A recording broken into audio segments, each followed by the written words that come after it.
things are always set too short for me.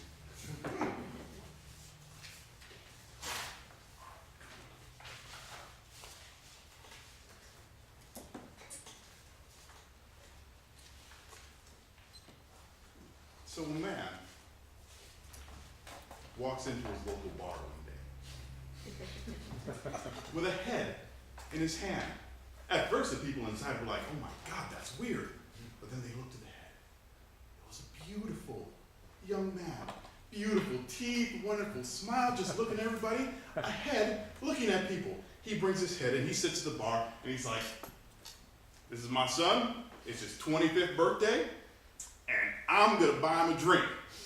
The bartender's like, well, that's a head. It's my son, and I'm buying him a drink. So, father buys him a drink, gives him a beer. Kid takes one drink. All of a sudden, he has a neck. He takes another drink. There's a torso. Now, you can imagine the father of a head is ecstatic. Let's have another drink. Has two arms. Truly a fantastic thing. Has another drink. He has legs. The son is high-fiving his dad. Everything's going great. Yes, they have another drink, and, well, the son is dead. Weird story. He's like, what happened? Things were going so great. My son was having his first drink. All of a sudden, he had a body. Things were looking wonderful. Bartender turns to him and says, I guess you should have stopped.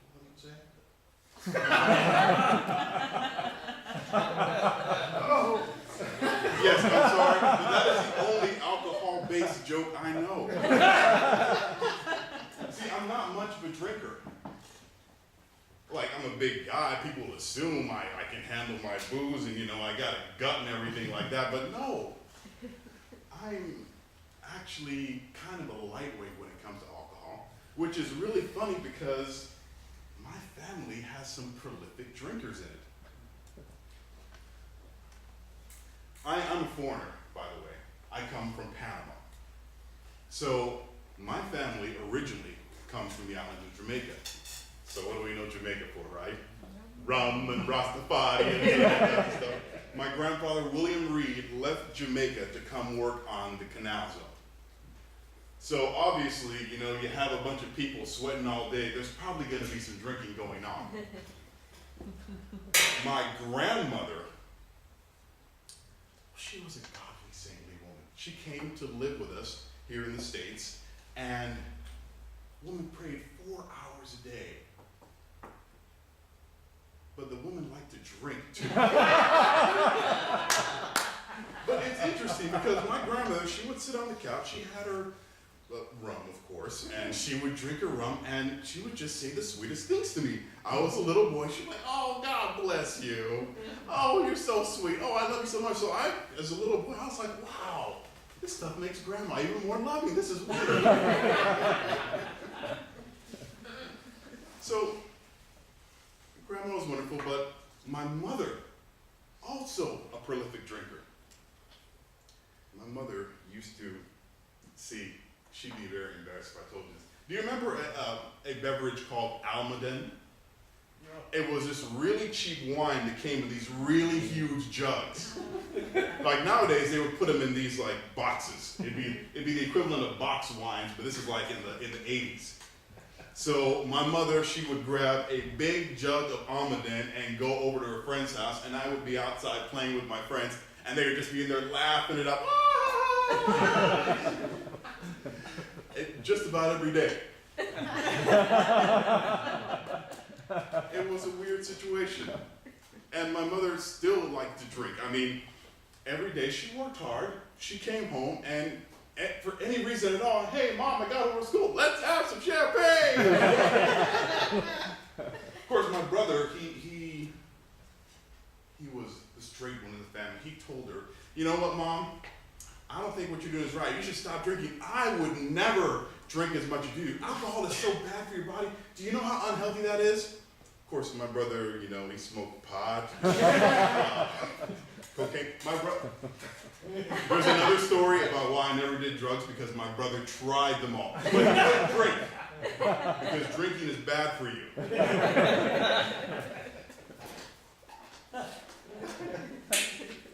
And then we come to one of the more interesting characters in my family, my Uncle Eddie. Uncle Eddie was a really interesting guy. He was married to my aunt, which is my mom's sister. Uncle Eddie lived in New York, and I would go to New York during the summer times, just to spend some time over there in Brooklyn so I could see what, the other side of the country is like. Brooklyn was fun. My Uncle Eddie, I don't think I had ever seen the man sober before. His eyes were always kind of squinted and kind of walked like this.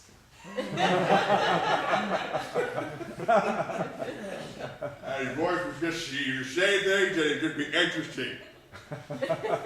And he would say the most interesting things too, none of which made any sense. When the man started talking to you, you'd be like, oh man, please stop, please don't say anymore, come on, please stop. We'd be eating lobster, and he'd be, Josito! Lobster is so good for you. And he'd crack it open, and he would scoop out the brains, and he'd eat the brains. I'd be like, Uncle Eddie, what are you doing? You're eating the brain, you're not supposed to eat that. No, it's good for your brain. Over and over again, he would just say things, and you would just want him to stop, please stop. It's like a train wreck, you just have to watch it, but you just can't stop. Of course, Uncle Eddie did change later on. There was a miraculous change because my aunt and my uncle moved from New York and went to live in Florida. My aunt also went through a fantastic transformation when they lived in Florida. My uncle stopped drinking. My aunt, she was, weighed like 325 pounds. My dad used to call her Bubbles because she was shaped like a bubble. So I went to visit them in Florida one time, and I'm so excited because now I get to see my uncle sober.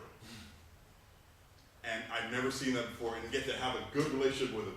So I get there, I go to their house, and I see my uncle.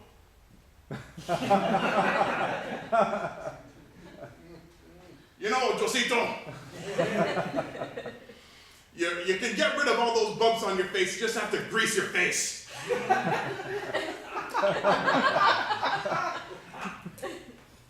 Well, see, I was kind of a pimply kid. And I thought about it, and he actually made sense. Not that I actually have to put grease on my face, but he's saying that I should use a moisturizer. So, actually, my uncle spent so many years drunk, you can't actually tell when he's sober because he damaged himself so much that it really all looks the same. So he sounds the same as he did when he was drinking, and it's just the weirdest thing ever. So then I become an adult, get to make my own decisions, get to do my own thing. Am I going to be like the rest of my family, or am I going to do something different?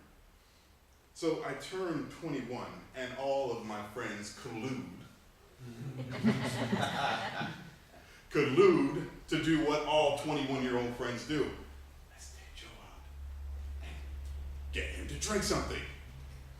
So they take me out, and unfortunately, I must be that 1 in a million person that doesn't have the beer gene.